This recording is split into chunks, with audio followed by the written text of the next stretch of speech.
yeah, I think a lot of people, because this was my next topic, a lot of people are attracting clients that they're marketing to people that they don't want to train. A lot. Yeah, I'm not sure whether that's out of like, it's probably out of a scarcity mindset. 100%. Yeah. Because it's like Sally wants to, no, that's a bad name because I've got a badass called Sally. Karen wants to lose like 25 kilos, and I know so many people that are sedentary and work in offices and 40 years old, or like mums. Actually, this is a really good example because I've spoken to a trainer about this before. I know so many postpartum mums that want to lose weight and get back to themselves and blah, blah, blah. But then the same trainer is incredibly frustrated when said mum can't get her sessions in. Yeah.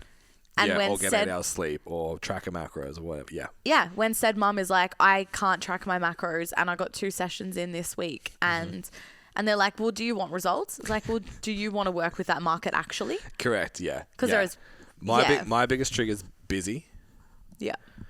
Are you a busy male? Are you a busy mom? Are you a busy whatever? I'm like, you don't want busy people. No. Because busy people are going to prioritize everything else. Like you're saying... This is allowed to be low. I'm advertising to people who don't prioritize the training. Yeah. So you have a lot going on. Cool. But you're too busy to train. Here's short workouts. Here's whatever. So it's like, okay, so you're telling these people that you're going to provide the solution without them really changing anything. Correct. You're prefacing that their inability to prioritize their health and fitness is accepted in your coaching space. Yeah. And then the other one's motivation.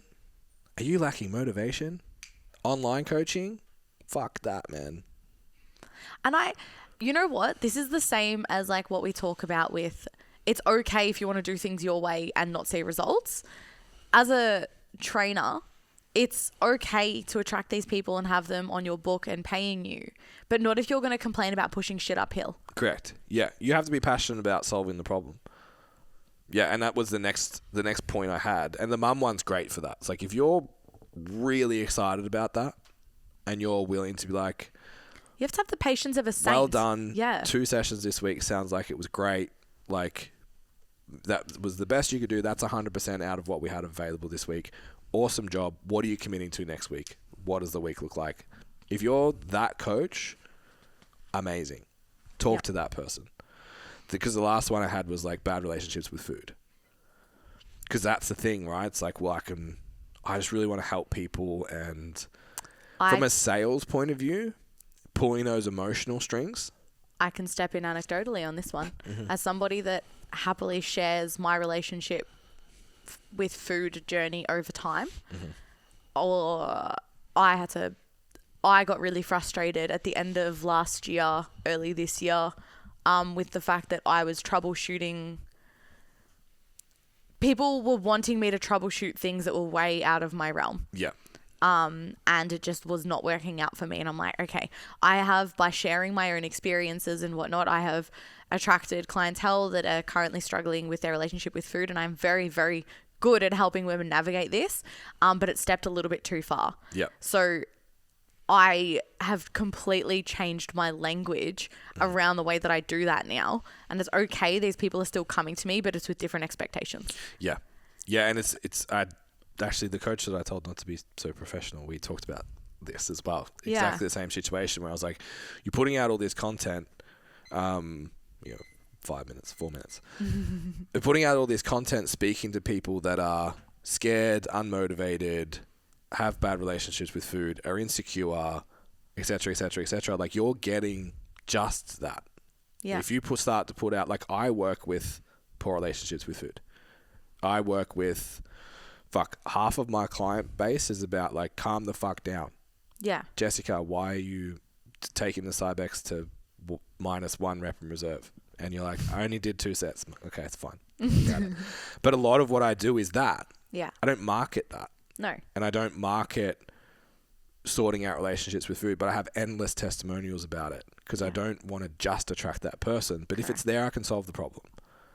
You don't want it to be your selling point. Yeah, and also I don't want to, the way I solve the problem is to shrink it. Yeah.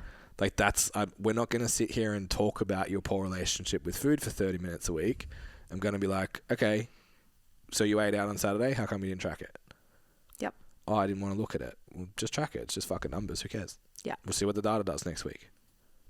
All of a sudden, all the fear, all the guilt, all the everything goes away. And like, that's how I deal with it. So, and people, the clients that I was like having an issue with were like, that was insufficient to them. Because they were like, but what else do I do? But what else? I'm like, this is how.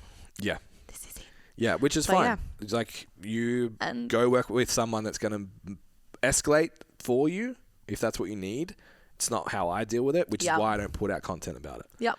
Because I don't want to escalate it for you and then you be like, I need the secret that Ben has, because I don't have the secret. Correct. I can just show you wins and then you'll be like, oh, it's actually fine. Yeah. Yeah. So I think a lot of the trap that people are getting into is that stuff. It's like having a stop, think about why your business exists, what its place in the market is, what are you actually solving that maybe others aren't. But because a lot of people do that, like I'm special, I work with busy 35-year-old males because they're corporate execs and they have heaps of money and there's heaps of them and I can make heaps of money doing it. And then A, they don't get results because those people aren't actually invested. And B, they get frustrated that they're not the priority. They're not getting the results. They don't connect. Correct. So yeah, just taking a step back and reviewing, why does your business exist? I think that's a great